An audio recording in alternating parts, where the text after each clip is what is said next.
నాన్న నడవనా? అలాగే అడుగులు అడుగు వేసుకుంటూ రా నాన్న. భలే ఉంది. నువ్వు చూసావా? చింటూ పాదాలతో వేసిన అడుగులు మన ఇంట్లోకి కృష్ణుడు వచ్చి నడిచినట్టు అనిపిస్తున్నాయి. అవును నిజమేనండి. చింటూ పాదాలు ఎంత అందంగా ఉన్నాయో చూసావా? రేయ్, ఆ కాలేంట్రా మరి అంత దరిద్రంగా ఉంది. ఊరంతా తిరిగి అలాగే వచ్చి ఇంట్లో తొక్కుతావా? ముందా కాలు కడుక్కోపో.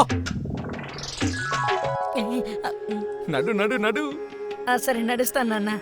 చింటూ, మా ఇదంతా నీకోసమే వండాను. కంగారేం లేదు, నెమ్మదిగా తిను సరేనా? చింటూని చూసారా? చింటూ వీటన్నిటిని తినడం చూస్తుంటే అచ్చు ఆ కృష్ణుడు తింటున్నట్టే ఉంది కదండి. ఏయ్ చింటూ, అసలు ఎవడైనా ఇలా తింటాడారా? నువ్వు పద్ధతిగా తినలేవా? తిన్నానా? తిను తిను. రోజు కృష్ణ జయంతి అయితే బాగుంటుంది కదా.